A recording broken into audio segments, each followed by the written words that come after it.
everybody. Good morning. Good morning. That's Cookie. Hello. That's me. And look who's here. It's Matthew. Matthew, where are we going today? Space Center. Space Center. Space Center, Houston. And we're the cool kids, so we're going, right? Yes. Yes. Yeah, Nathan, there's no way this would work out with Nathan, huh, Matthew?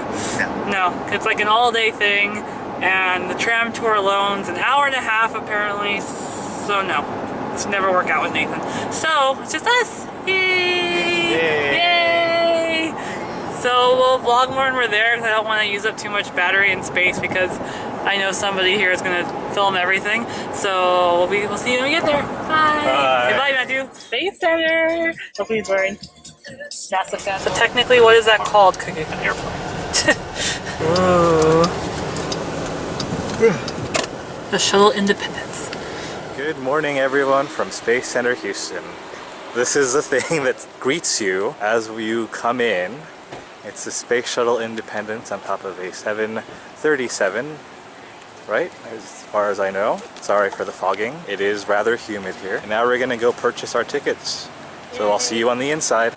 So we're here. Starship Gallery. So we're gonna go into the shuttle adventure.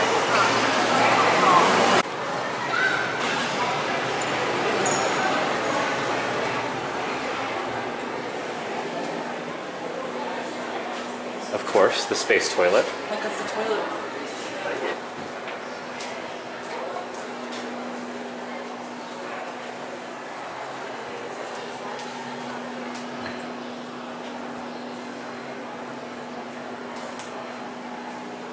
The rehydration station for your food. How you make your food?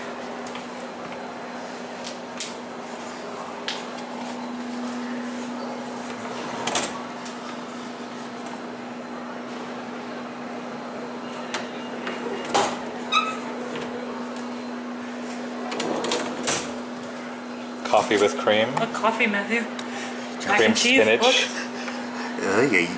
Strawberries. Dental floss. Toothbrush. Maybe they have rubber bands here for you. So funny. Silverware. That's silverware? Yeah. Astronaut silverware? Take it on GoPro? You don't lose it? Now we're on the shuttle flight deck. Look at the astronauts. Yeah.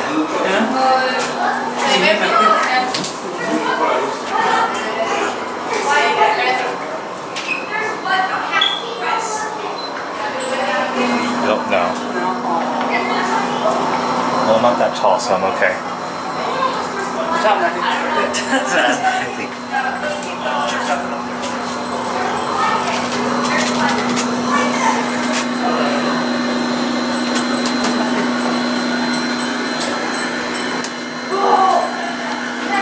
So cold!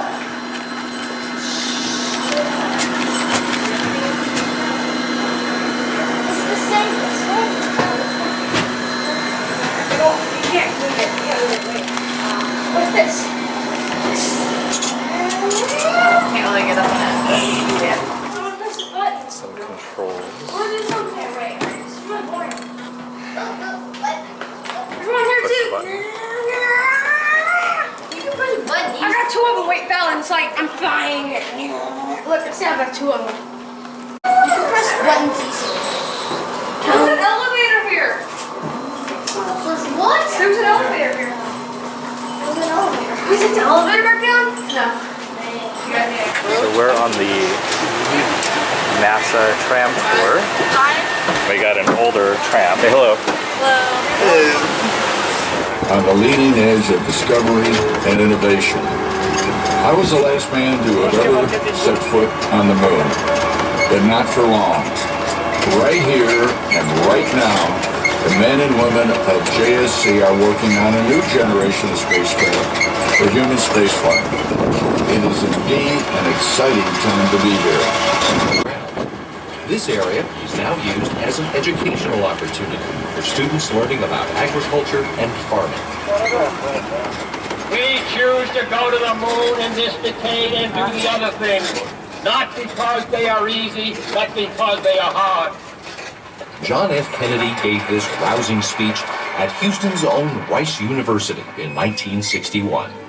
Rice provided 1,000 acres for the new NASA Center, land that had been donated to the university by Humble Oil Company, now ExxonMobil. Additional land, just over 600 acres along what is now NASA Parkway, was bought for $1.4 million. JSC was built to look like a college campus, to encourage a spirit of collaboration and innovation, a tradition that continues today. We're now approaching Rocket Park. We'll take a closer look at the rockets on the way back. Orion, the flagship of our nation's next generation space fleet. Astronauts will ride Orion far beyond low Earth orbit on deep space missions to asteroids and to Mars. The Orion Project Office is leading this historic development effort from here in Houston, making the Johnson Space Center responsible for the Orion crew module, crew training, and mock-up facilities, as well as mission control. This building also houses the Space Food Systems Laboratory, where food scientists develop and process food for space flights. Most food is made from scratch and then freeze-dried or thermostabilized. Since there is no cold storage for food on the station, these scientists have developed more than 100 foods that meet nutrition and palatability requirements and can be stored up to 3 years at room temperature. Celebrity chefs, including Emeril Lagasse and Rachel Ray, have worked with the Space Food Systems Laboratory to contribute recipes to spice up astronaut meals.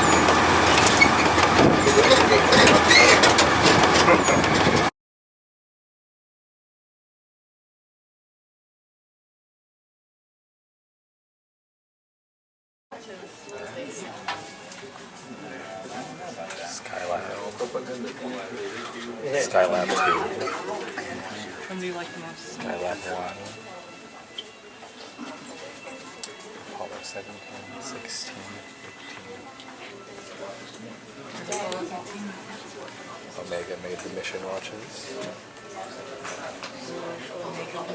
Your dad has all the Apollo comments? Before we head up, please know that there are 87 steps, so if this presents a physical or medical problem, please see Muhammad and he will... He's counting steps. He's like, yeah, sit 87. I think I'm at 105, right? Good thing It's hard when I think that. Can you imagine? Yeah. Let's take in 3 hours. He would have been pissed off. Even if I could take him on the elevator. Nah.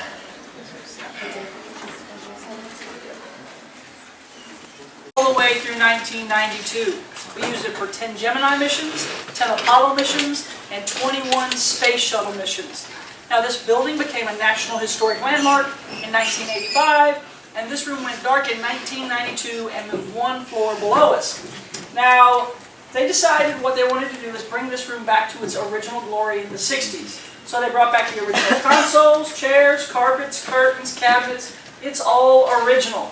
Now there are a few things you're not going to see in here. You're not going to see a keyboard or a mouse. That's because personal computers had not been invented yet. In fact, personal calculators weren't even invented when we opened in '65. Now, what you see here, these are just data monitors. These are not computers. We did have some computers here on property. We had 5 of them. They were on the ground floor of this building. They were IBM mainframe 360 computers. They were literally the size of the room that y'all are in right now. It took 5 people to operate them, and they each had a whopping 2 megabytes of memory apiece. So specific, and were created by the astronauts with the help of a graphic artist. Now directly below those plaques, you're going to see that American flag. That flag was the backup flag for Apollo 17. So it traveled to the moon, it just stayed inside the spacecraft. Now when they came home, they presented it here to Mission Control in December of 1972, and it's been there ever since. So that flag has been to the moon, it's traveled about 250,000 miles in space, and it looks pretty good for a 1969 Sears and Roebuck flag, doesn't it? Now, of course, everything in this room is original, but guess what? The room that y'all are in, the VIP viewing room, it's also all original. These are the original carpets, these are the original chairs, and you can tell that because on the backs of rows 1 through 4, you're going to see a small metal box. That is not a cell phone holder, that's an ashtray. So yes, yes, exactly. Now, in these seats back in the 60s, well, we had all the NASA administrators. Every president from Lyndon B. Johnson through George W. Bush has sat out here. This third seat in the front row, that's where the Queen sat in 1991. Let's see. Of course, Clint Eastwood, he came out here during the filming of Space Cowboys. Also, Tom Hanks, and of course, Ron Howard, the director of Apollo 13. Now, they truly wanted to film Apollo 13 here, but they realized very quickly that this room was a lot smaller than they thought, and their cameras were way too big to fit in here without structurally doing damage to this room. And of course, it's a National Historic Landmark, so you couldn't do that. Traveling at 17,500 miles per hour, or 5 miles per second. That room, though, that is actually going to be the Orion Mission Control. Now, Orion missions will move into that room in 2021. We actually just had a flight director from the Orion missions in here, and I got the scoop on that room.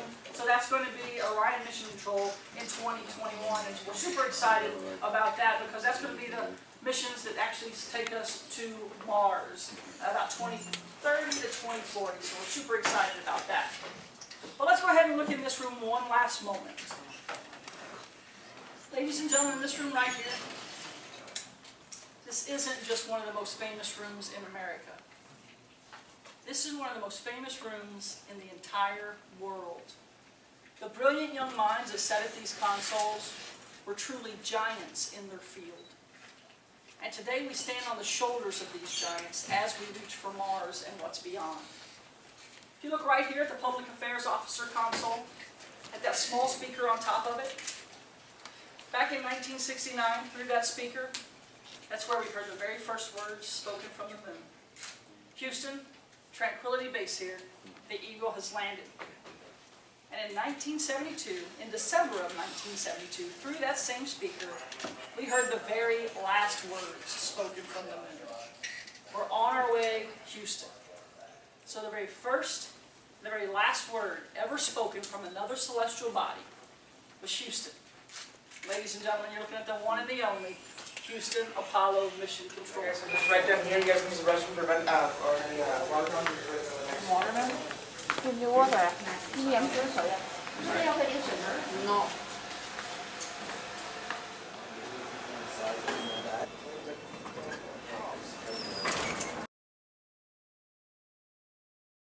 Yuri Onofarenko, who is the commander, and Yuri Usachev, who is the board engineer. What you walk up to in the rocket park tour.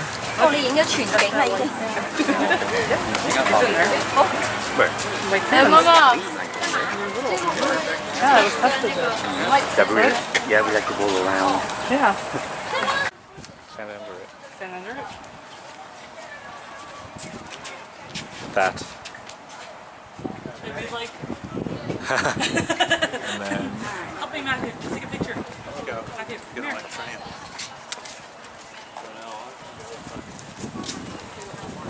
Put your hand up in your like struggle. Okay. Is that funny?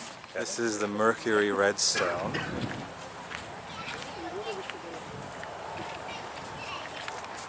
And if you pause right here,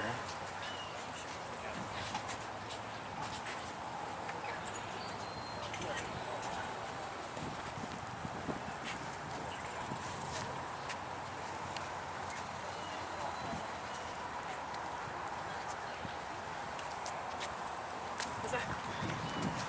The rocket? imagine getting blasted out of there. Next try. Fine.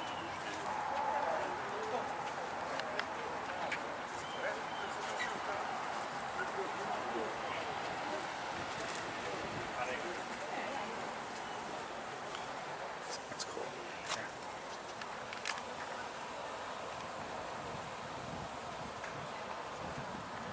Things are huge. Here's the monster. That.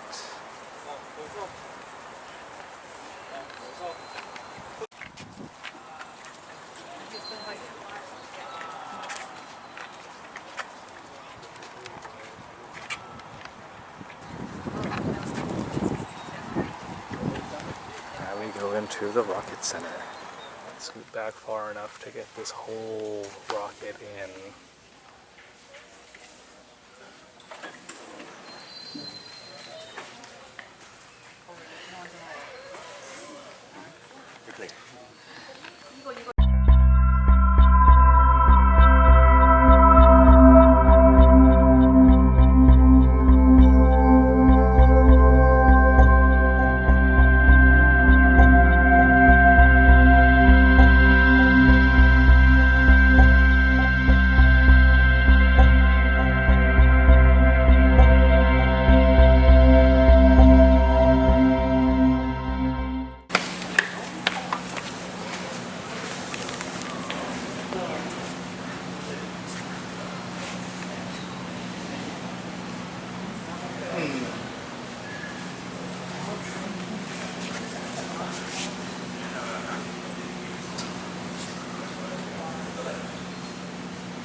Keep going all the way to the front.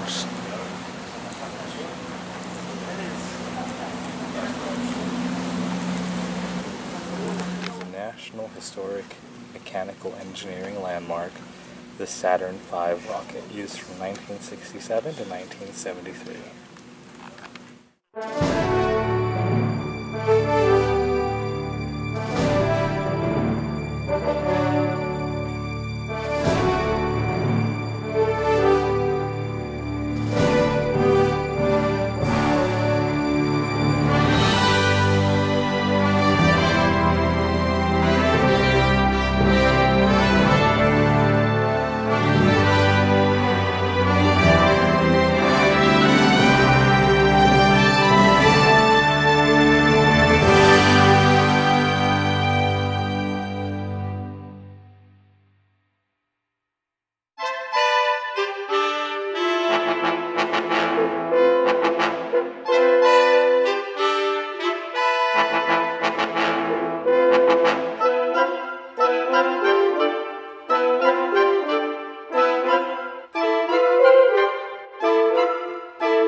Alright guys, and that was Houston Space Center Part 1. Stay tuned for the second part. Hopefully you enjoyed the first part. If you do like the first part, make sure you hit the like button down below. Bye for now.